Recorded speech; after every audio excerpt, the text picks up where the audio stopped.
Assalamualaikum warahmatullahi wabarakatuh. Selamat pagi, siang, sore ataupun malam bagi rekan-rekan semua yang menyaksikan video ini. Di sini perkenalkan, nama saya Irwan Sutrisno dengan program studi Hukum S1 di Universitas Saber Muhammadiyah. Kali ini saya akan mempresentasikan tugas UAS untuk mata kuliah Hukum Internasional dengan judul Evaluasi Efektivitas Hukum Internasional dalam Penegakan Hak Asasi Manusia dan Akuntabilitas Negara. Studi kasus krisisnya ada di Rohingya, negara Myanmar. Jadi hukum internasional itu seringkali menghadapi kritik tajam dari semua elemen organisasi, gitu ya. Latar belakang masalahnya itu, perdebatannya itu adalah apakah hukum internasional benar-benar efektif atau sekedar hukum di atas kertas. Kejahatan manusia dan dugaan genosida terhadap etnis Rohingya di Myanmar sejak tahun 2017. Kemudian dilema kedaulatan internal negara, non-intervention principle versus norma imperatif perlindungan hak asasi manusia universal, jus cogens. Untuk hukum internasional itu seringkali mendapatkan kritik tajam dari hakar, dan kaum realis sering memandang hukum internasional itu lemah karena tidak memiliki kepolisian dunia atau lembaga eksekutif terpusat yang bisa serta-merta memaksakan sanksi pidana.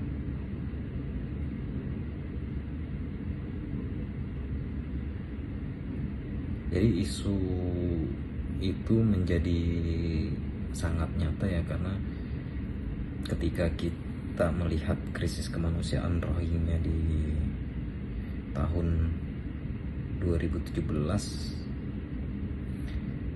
ratusan ribu warga Rohingya itu diusir dari negaranya. Jadi terjadi pengusiran massal, kemudian itu terjadi pembunuhan, kekerasan sistematis. Di satu sisinya itu dunia menuntut keadilan, tapi di sisi lain rezim Myanmar sendiri, khususnya militernya itu berlindung di balik benteng kedaulatan negara. Jadi asasnya mereka itu kan asas non intervention, gitu ya. Nah, dari kasus ini menjadi cerminan sempurna untuk menguji sejauh mana instrumen hukum internasional itu mampu menegakkan keadilan. Apakah karena faktor ras atau faktor lainnya sehingga hukum internasional itu tidak mampu menegakkan keadilan bagi etnis Rohingya sendiri.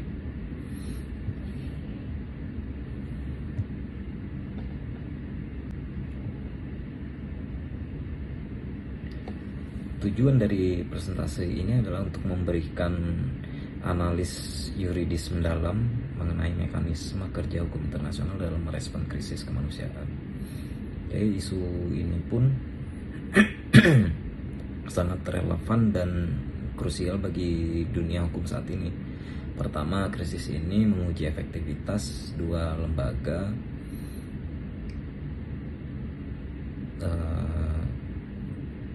peradilan tertinggi di dunia ya. Jadi ada Mahkamah Internasional, kemudian itu ada Mahkamah Pidana Internasional. Jadi ada ICJ sama ICC. Kedua krisis di Rohingya ini berdampak langsung secara regional bagi Indonesia sebagai sesama anggota ASEAN, karena di Indonesia sendiri itu akan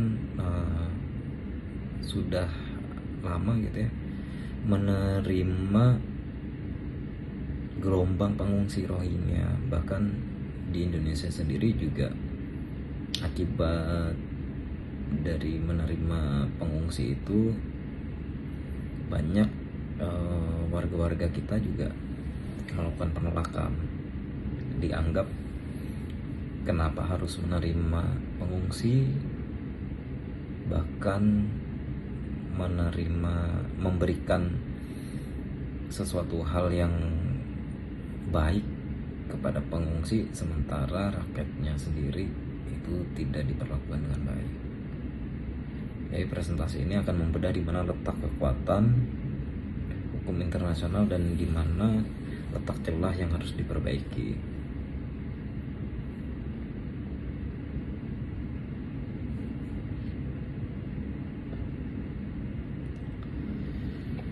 Masuk ke dalam pembahasan, kita melandasi analisis ini dengan teori hukum internasional. Secara tradisional menurut risalah yurisdiksi, negara itu memang memiliki kedaulatan dan yurisdiksi teritorial penuh atas apa yang terjadi di dalam sebuah negaranya ya, di dalam batas wilayah-wilayah negara tersebut. Tapi ingat, hukum internasional modern, kedaulatan tidak lagi bersifat mutlak atau absolut. Jadi banyak yang negara itu udah punya punya batasan gitu ya, punya yurisdiksi, punya kedaulatan, tapi hukum internasional modern itu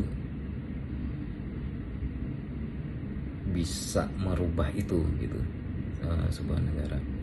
Kedaulatan sendiri dibatasi oleh prinsip jus cogens, yaitu norma hukum internasional yang bersifat imperatif dan tidak dapat disimpangi dalam kondisi apapun. Kejahatan terhadap kemanusiaan dan genosida menimbulkan kewajiban erga omnes, artinya kewajiban hukum untuk mencegah dan menghukum kejahatan tersebut berlaku terhadap seluruh masyarakat internasional, bukan hanya negara korban.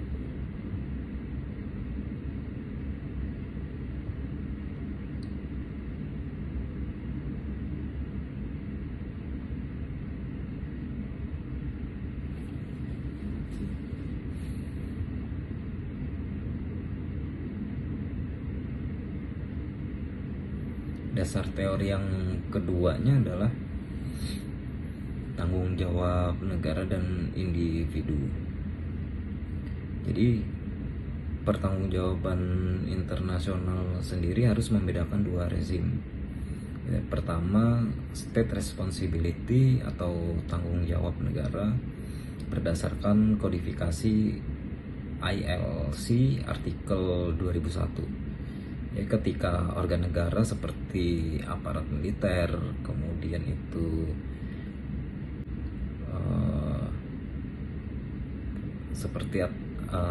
seperti aparat militer Tatmadaw di Myanmar yang melakukan pelanggaran atas perjanjian internasional seperti di Konvensi Genosida 1948, maka negara tersebut bertanggung jawab secara hukum internasional untuk menghentikan pelanggaran dan memberikan reparasi. Yang kedua adalah prinsip individual criminal responsibility. Berdasarkan Statuta Roma tahun 1998, hukum internasional tidak hanya menuntut instansi negara, tetapi juga mengajar individu atau pejabat militer yang memerintahkan kejahatan tersebut untuk diadili secara pidana guna menghapus praktek impunitas.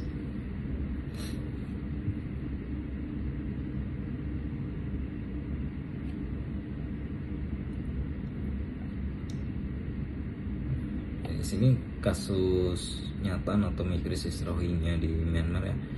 Kita akan coba bedah anatomi kasusnya secara konkret. Ini berdasarkan laporan misi pencari fakta independen PBB.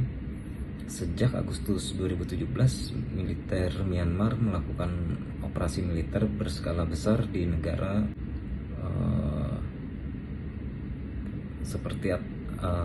seperti aparat militer Tatmadaw di Myanmar yang melakukan pelanggaran atas perjanjian internasional seperti di Konvensi Genosida 1948,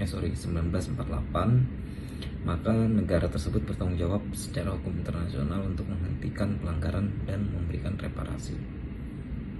Yang kedua adalah prinsip individual criminal responsibility. Jadi berdasarkan Statuta Roma tahun 1998, hukum internasional tidak hanya menuntut instansi negara, tetapi juga mengajar individu atau pejabat militer yang memerintahkan kejahatan tersebut untuk diadili secara pidana guna menghapus praktek impunitas.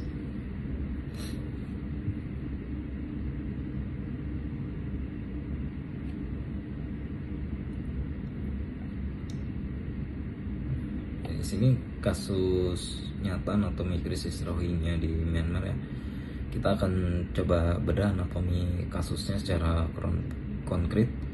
Ini berdasarkan laporan misi pencari fakta independen PBB. Sejak Agustus 2017, militer Myanmar melakukan operasi militer berskala besar di negara bagian Rakhine. Jadi ada negara bagian Rakhine.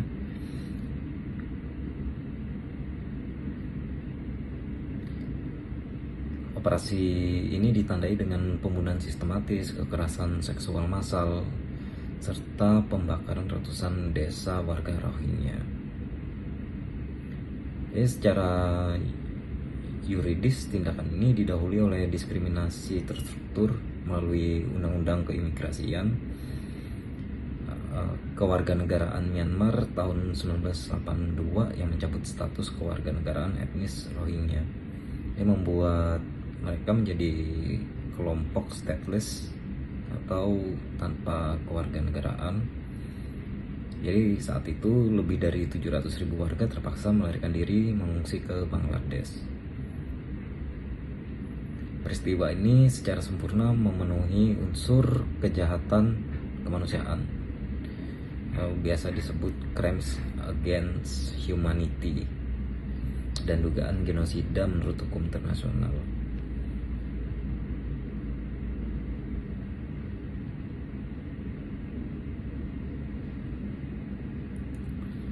Terus peran ICJ dan ICC bagaimana gitu ya. Hukum internasional diterapkan dalam kasus tersebut ya. Di sinilah kita melihat bekerjanya instrumen hukum internasional. Pertama, pada akhir tahun 2019, negara Gambia, sebuah negara kecil di Afrika, secara terobosan menggugat Myanmar ke Mahkamah Internasional atau ICJ. Jadi berdasarkan hak erga omnes Konvensi Genosida 1948, pada Januari 2020 ICJ mengabulkan permohonan provisional measures yang memerintahkan Myanmar secara hukum untuk melakukan segala upaya mencegah tindakan genosida. Kedua, di ranah pidana individu, jaksa penuntut ICC membuka penyelidikan resmi atas dugaan kejahatan deportasi paksa. Meskipun Myanmar bukan anggota Statuta Roma, ICC menegaskan yurisdiksinya karena sebagian unsur kejahatan melintasi batas negara ke Bangladesh yang merupakan negara pihak Statuta Roma. Kalau kita menganalisis efektivitas, kelebihan dan sisi positif hukum internasional, apakah hukum internasional bekerja? Jawabannya itu iya. Secara normatif dan prosedural, hukum internasional terbukti efektif di kasus etnis Rohingya Myanmar. Pertama, mekanisme hukum berhasil meruntuhkan klaim Myanmar bahwa krisis Rohingya adalah urusan dalam negeri. Jadi putusan ICJ itu memberikan legitimasi yuridis yang sah di mata dunia. Kedua, kasus ini melahirkan presiden sejarah baru di mana sebuah negara seperti Gambia yang menuntut dapat membawa negara lain ke pengadilan dunia demi membela hak asasi manusia kelompok rentan. Tiga, penetapan hukum ini menjadi dasar legitimasi bagi negara-negara dunia untuk menjatuhkan sanksi ekonomi dan diplomatik yang memperlemah posisi junta militer di Myanmar.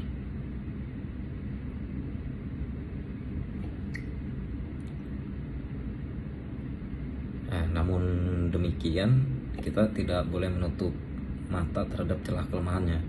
Jadi efektivitas penegakan hukum internasional masih membentur tembok politik praktis. Ini udah pasti ya, udah jelas. Masalah utamanya adalah absennya lembaga eksekutor independen. Jadi ketika ICJ mengeluarkan perintah tindakan sementara, pelaksanaan di lapangan sangat bergantung pada itikat baik negara tergugat. Ketika militer Myanmar itu mengabaikannya, mekanisme pemaksaan hukum menurut bab 7 Piagam PBB membutuhkan keputusan Dewan Keamanan PBB. Ya, tapi di Dewan Keamanan PBB sendiri, instrumen hukum sering terhambat oleh kepentingan geopolitik dan ancaman hak veto dari negara anggota tetapnya PBB. Hal inilah yang menyebabkan hukum internasional terkesan lambat dan tidak berdaya menghentikan kekerasan secara serta-merta di lapangan.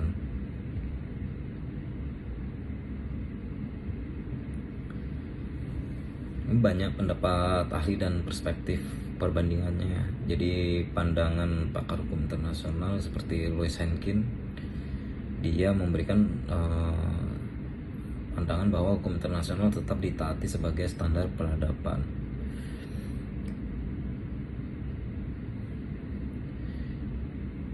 Jadi pakar hukum internasional ternama Louis Henkin pun pernah menyatakan bahwa hampir semua negara mematuhi prinsip-prinsip hukum internasional sebagian besar waktu. Tapi kegagalan penegakan dalam kasus-kasus ekstrim seperti Myanmar tidak berarti hukum internasional tidak ada atau tidak berguna. Seperti yang disampaikan mantan Presiden ICJ Rosalind Higgins, hukum internasional harus dipahami sebagai proses normatif yang terus berkembang. Berbeda dengan hukum nasional yang mengandalkan polisi dan penjara secara langsung, kalau hukum internasional bekerja melalui koordinasi, melalui kepatuhan sukarela, sanksinya juga secara kolektif antar negara internasional gitu ya. Efektivitas hukum internasional itu tidak boleh diukur semata-mata dari kecepatan menghentikan perang hari ini, tapi melainkan dari kemampuan mengikat dan membentuk standar perilaku negara dalam jangka panjang. Seharusnya seperti itu.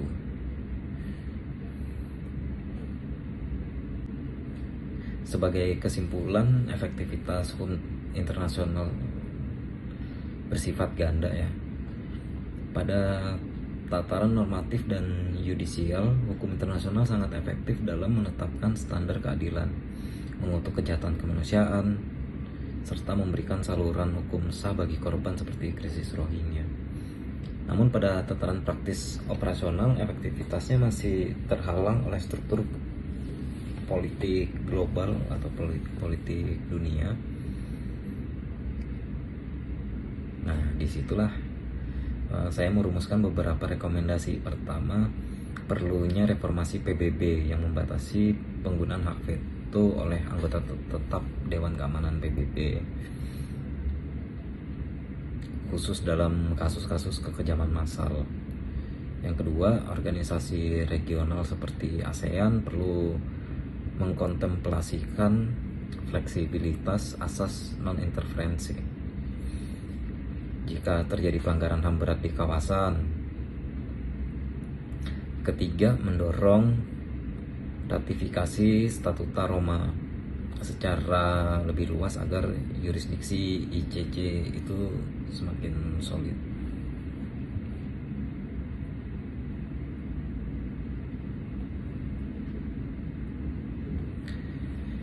Demikianlah presentasi yang dapat saya sampaikan mengenai evaluasi efektivitas hukum internasional melalui studi kasus di krisis Rohingya di Myanmar.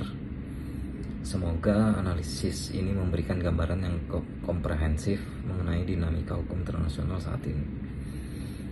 Hukum bukanlah kompartemen yang tertutup rapat, melainkan suatu proses berkelanjutan dalam memecahkan masalah-masalah internasional. Terima kasih atas perhatian. Akhir kata saya ucapkan Assalamualaikum warahmatullahi wabarakatuh. Salam keadilan.